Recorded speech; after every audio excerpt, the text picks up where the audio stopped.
वाहिगुरु जी का खालसा, श्री वाहिगुरु जी की फतेह। 10,000 रुपए के जुर्म में भाना सिद्धू को अंदर कर दिया। अब अंदर करने के पीछे राज क्या है कि इन्होंने दीप सिद्धू को भी ऐसे अंदर किया था और फिर केस के बाद पंजाब में जब भी जवानी आती है उसको मार दिया जाता है, मरवा दिया जाता है, राजनीति का शिकार कर दिया जाता है या जेलों के अंदर भेज दिया जाता है। ऑलरेडी जिनके 3 बच्चे शादी लायक हो, ऑलरेडी जिनके 2 बच्चे शादी करने लायक हो, वो मंत्री संतरी और वो मुख्यमंत्री अगर शादी कर एक नई और जीवन शुरू कर ले तो एक अजीब सा तो लगता ही है। खैर, आपको पता है अगर पंजाब बोला तो विश्व रिकॉर्ड तोड़ सकता है और उसने गरीब लोगों के इतने सारे पैसे दिलवाए, करोड़ों रुपया निकलवाया। जिस बॉर्डर पर चिट्टा बिकता हो, जहां के मंत्री चिट्टे का व्यापार करते हो, भगवंत मान मुख्यमंत्री नहीं कर सकता, वो भाना सिद्धू ने काम किया वहां पे। नमस्कार आप सभी को, कैसे हैं आप लोग? और एक बार थोड़ा सा जुड़े। आज का जो मेरा विषय है वो पंजाब को लेके है। पंजाब में आप पार्टी की सरकार है और पंजाब के हालात आप सबके सामने हैं। जिस प्रदेश का मुख्यमंत्री केवल अपनी शादियों में बिजी हो, अपने बच्चों को छोड़ दे, जो मुख्यमंत्री भगत सिंह का रंग पहनकर भगत सिंह के नक्शे कदम पर चलना तो बहुत दूर की बात है, शहीदों के लिए आज तक कोई विशेष स्मारक या विशेष कार्य न कर पाए, जो व्यक्ति खुद बसंती रंग की बात कर चुटकुले और कहानियां बताकर मुख्यमंत्री बन जाए, वो क्यों फिक्र करेगा? क्योंकि उसको अपनी शादी, गृहस्थी और नए बच्चों के अलावा फुर्सत कहाँ? देखिए, राजनीति भी एक तरह का तपस्या है, त्याग है, समर्पण है और प्रदेश के बच्चे अपने बच्चे हैं, ऐसी भावना इतने ऊंचे पद पर बैठकर लोगों को होनी चाहिए। मैं ये नहीं कहती कि शादी ना करो, बच्चे ना पैदा करो। ऑलरेडी जिनके 3 बच्चे शादी लायक हो, ऑलरेडी जिनके 2 बच्चे शादी करने लायक हो, वो मंत्री संतरी और वो मुख्यमंत्री अगर शादी कर एक नई और जीवन शुरू कर ले तो एक अजीब सा तो लगता ही है। खैर छोड़ो, वो उनका व्यक्तिगत जीवन है, मुझे उससे क्या फर्क पड़ता है। पर मैं बात करना चाहती हूँ भाना सिद्धू कि भाना सिद्धू को मैं पिछले लॉन्ग टाइम से देखती हूँ। ना वो मुझसे कभी मिला, ना मैंने उससे कभी बात की और ना मेरे से वो परिचित है, ना मैं उससे परिचित हूँ। लेकिन भाना सिद्धू के जो वीडियो हैं वो मिलियंस में वायरल होते थे और उसने गरीब लोगों के इतने सारे पैसे दिलवाए, करोड़ों रुपया निकलवाया, जो आप पार्टी की सरकार, भगवंत मान मुख्यमंत्री नहीं कर सकता, वो भाना सिद्धू ने काम किया वहां पे। एमएलए के पास कोई दरबार नहीं लगता था, लेकिन भाना सिद्धू के यहाँ 200 गाड़ियां खड़ी रहती थी बाहर। तीसरी बात कुछ छुपी हुई नहीं थी, ऑनलाइन ऑन रिकॉर्ड पंजाब के अंदर उसने खुले दरबार लगा के लोगों के एजेंटों से पैसे निकलवाए। चौथा, कई माता बहनें रोती रोती उसके घर तक पहुंचती थी और उसने सबकी बात सुनी, एक आम व्यक्ति।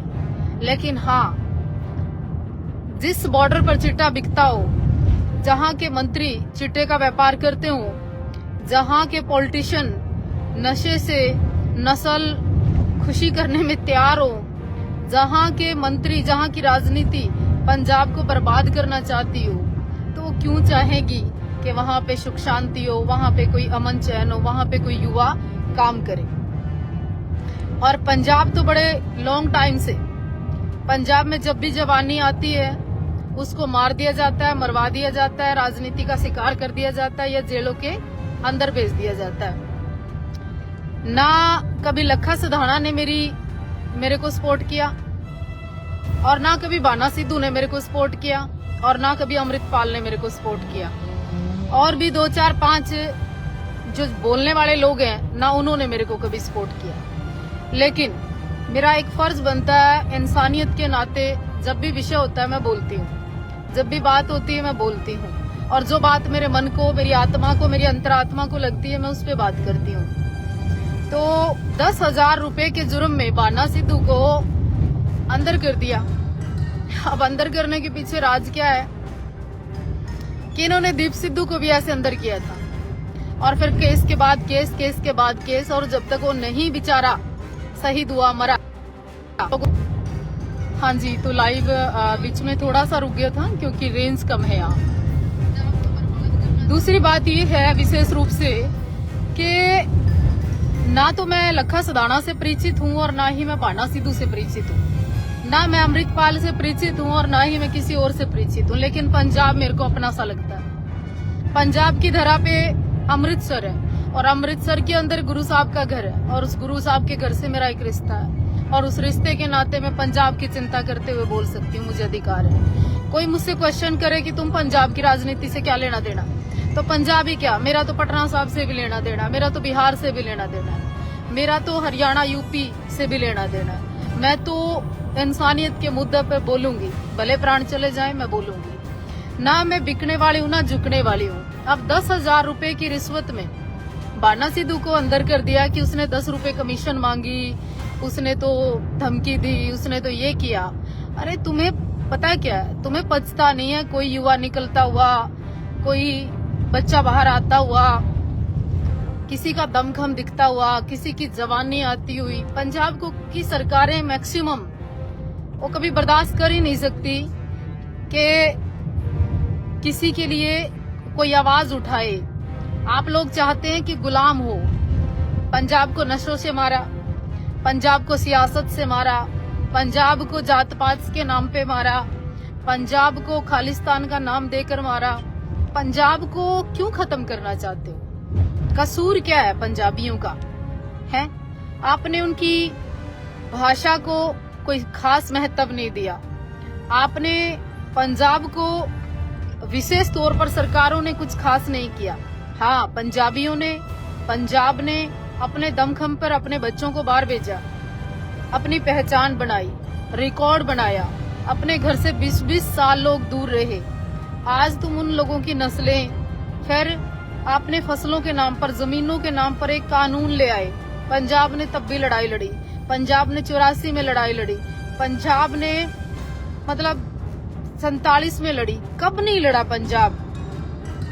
मतलब पंजाब जितनी स्पीड से उभरता है, पंजाब को उतनी स्पीड से खत्म करते हो तुम लोग। तो कहने का अर्थ ये है कि कमी कहाँ है? तुम युवाओं में है। कमी कहाँ है? सियासतदानों में है। कमी कहाँ है कि पंजाब को कभी भी, पंजाब अगर कमियां देखना बंद कर देगा ना जिस दिन, उस दिन पंजाब को कोई खत्म नहीं कर सकेगा। लेकिन पंजाब के लोगों के अंदर एकता काश अमृतपाल के टाइम तुम बोले होते, काश लखा सधाना के टाइम पहले जब मामला हुआ था तब बोले हुए थे, काश तुम दीप सिद्धू के समय बोले होते, काश तुम पूरा पंजाब जब जब हानि हुई तब तब बोले होते। पंजाब के बच्चे, चाहे वो क्राइम को लेके, चाहे फिर वो गलत कार्य को लेके, चाहे कोई नशे को लेके, मतलब तुमने सारी तरफ से पंजाब को खत्म करने के कितने मंसूबे करने के बाद भी पता नहीं गुरु साहब की कौन सी कृपा है, पता नहीं गुरु गोविंद सिंह जी महाराज ने कौन सी ताकत पंजाब में सिखों को दी, पता नहीं गुरु गोविंद सिंह जी महाराज का कौन सा ऐसा विशेष आशीर्वाद कि आज भी पंजाब पंजाब है। लेकिन तुम सियासतदानों ने कसर नहीं छोड़ी। अंत में एक बात कहना चाहती हूँ, अगर ईमानदारी से चाहो तो इस वीडियो को शेयर करना और पंजाब सरकार तक पहुंचाना। अगर अब तुम बाना सिद्धू के विषय में नहीं बोले ना और चुप रहे, तो देखिए एक एक करके इनको तुम्हारी रगें, तुम्हारी कमजोरी, तुम्हारी नशे पता है कि ये एक एक को उठाते हैं और अंदर कर देते हैं, और तुम में से कोई बोलता नहीं। बोलते हैं तो तुम्हें पार्टियों के नाम पर, जातियों के नाम पर, समुदाय के नाम पर और धर्म के नाम पर बांट देते हैं, और तुम बट जाते हो। और जब तुम बट जाते हो तो ये सरकारें तुम्हारा बेनिफिट उठाती है। तो लेकिन अब मैं ये कहना चाहती हूँ इंसानियत के नाते, धर्म के नाते, समाज के नाते, कि अब उस युवा का कोई कसूर नहीं। और रही 10,000 रुपए की बात, रही पैसे मांगने की बात, अगर किसी का कोई भला करता है ना तो नेचुरल भी 20, 30, 50 हजार लाख रुपए कोई बड़ी बात नहीं। जो बंदा करोड़ों रुपए निकलवाता है उस इंसान का स्टैंडर्ड बहुत ज्यादा हाई होना चाहिए था। उसके पास तो अब तक की विरासतें होनी चाहिए थी, कई करोड़ की गाड़ियां, ऑफिस होना चाहिए था। लेकिन एको मंजे पे बैठ के, टेबल पे बैठ के, खेत में बैठ के, गली में बैठ के, चौराहे पे बैठ के तुम्हारी आवाज बुलंद करता रहा। उसने कभी कोई बड़े बड़े चैनल बुलाकर प्रेस कॉन्फ्रेंस नहीं करी। बाना सिद्धू ने आम सब लोगों को बोलता था कि सब लाइव चला लो, मैं बात करूंगा। तो तुमसे इतना भी नहीं बचा, क्योंकि तुम किसी प्रतिभा को, किसी हुनर को, किसी को आगे बढ़ने नहीं देना चाहते। और पंजाब के खून में, पंजाब के जनून में आपको पता है, अगर पंजाब बोला तो विश्व रिकॉर्ड तोड़ सकता है। इसलिए तुम पंजाब को खत्म करना चाहते हो। बाकी पंजाब वाले तो रज गए होंगे ना पार्टी की सरकार से। हरियाणा के भी सारे नेता भाग भाग के वापस आ लिए। तो ये जो केजरीवाल है ना, अपना इलाज नहीं कर सका, भगवंत मान के ब्याह में राजी है, फिर वो अपना राघव चड्ढा की शादी में राजी है। तो ब्याह और बच्चों से फुर्सत नहीं है आप पार्टी की सरकार को।